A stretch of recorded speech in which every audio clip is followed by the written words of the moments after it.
نوجوان ہیں، کما رہے ہیں، وقت تو ایک جیسا ہے ہمارا بھی اور ان کا بھی، لیکن انہوں نے یہ محسوس کر لیا کہ اس وقت میں ہم نے اللہ کو راضی کر کے ہٹنا ہے، ان کے لیے یہ سارے کام آسان۔ تو ہم چلو چند 100 دفعہ یا 1000 دفعہ ہی لا الہ الا اللہ کا ورد کر لیا کریں، اور اگر چلتے پھرتے عادت ڈال لیں تو سبحان اللہ کئی ہزار مرتبہ کرنا بھی آسان ہے۔ اور ہمارے اکابر سبحان اللہ وہاں سینکڑوں اور ہزاروں کی بات نہیں ہوتی تھی، اور لاکھوں کی بھی بات نہیں ہوتی تھی، کروڑوں کی بھی بات نہیں ہوتی تھی، کروڑوں مرتبہ سے زیادہ دل کے اوپر لا الہ الا اللہ کی ضرب لگتی تھی، کروڑوں مرتبہ سے زیادہ۔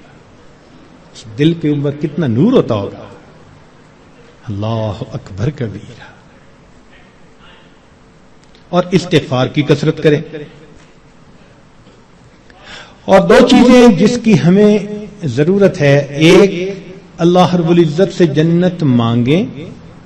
اور جہنم سے اللہ تعالی سے پناہ مانگیں۔ تو اس مہینے میں یہ دعا مانگنی چاہیے، اللہم انی اسألک الجنہ واعوذ بک من النار، اے اللہ میں جنت کا سوال کرتا ہوں اور جہنم سے اے اللہ میں پناہ مانگتا ہوں۔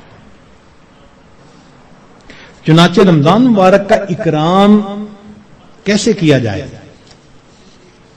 اس کو بھی تھوڑا تفصیل سے بتا دیں۔ جو احترام کرنے والے ہیں وہ تو رمضان سے 2 مہینے پہلے سے ہی دعائیں مانگنی شروع کر دیتے ہیں،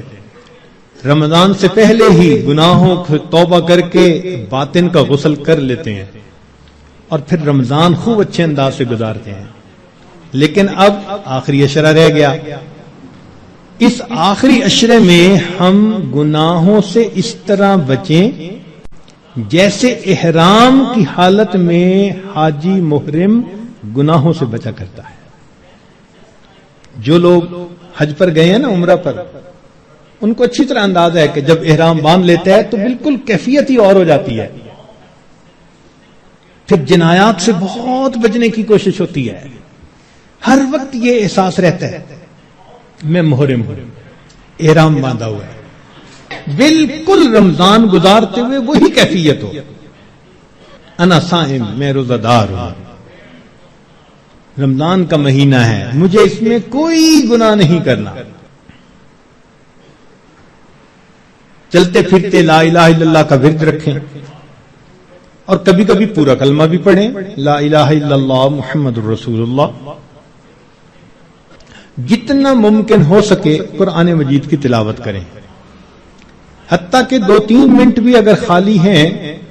تو اس کو خالی نہ گزرنے دیں، قرآن پاک دیکھ کر پڑھ لیں، اور اگر قرآن پاک پاس نہیں یا وضو نہیں تو جو صورتیں یاد ہیں کم از کم وہی پڑھ لیں۔ حسب استطاعت رمضان مبارک میں صدقہ و خیرات زیادہ کریں۔ سیدہ عائشہ صدیقہ رضی اللہ عنہا فرماتی ہیں کہ نبی علیہ الصلوۃ والسلام رمضان مبارک میں اپنے دونوں ہاتھ صدقے لیے کھول دیا کرتے تھے،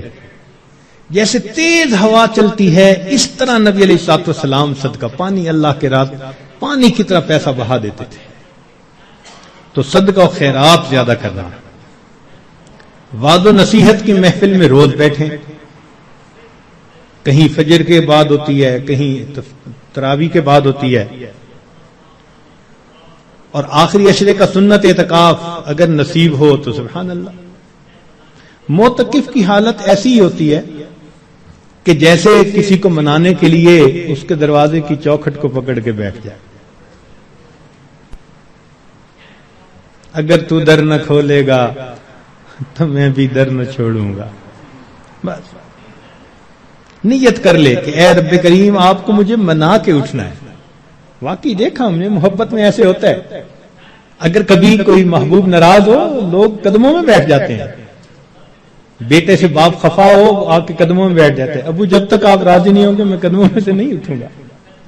سبحان اللہ، یہی مومن کا حال ہونا چاہیے۔ اے کریم تیرے در پر آ کر بیٹھ گئے ہیں،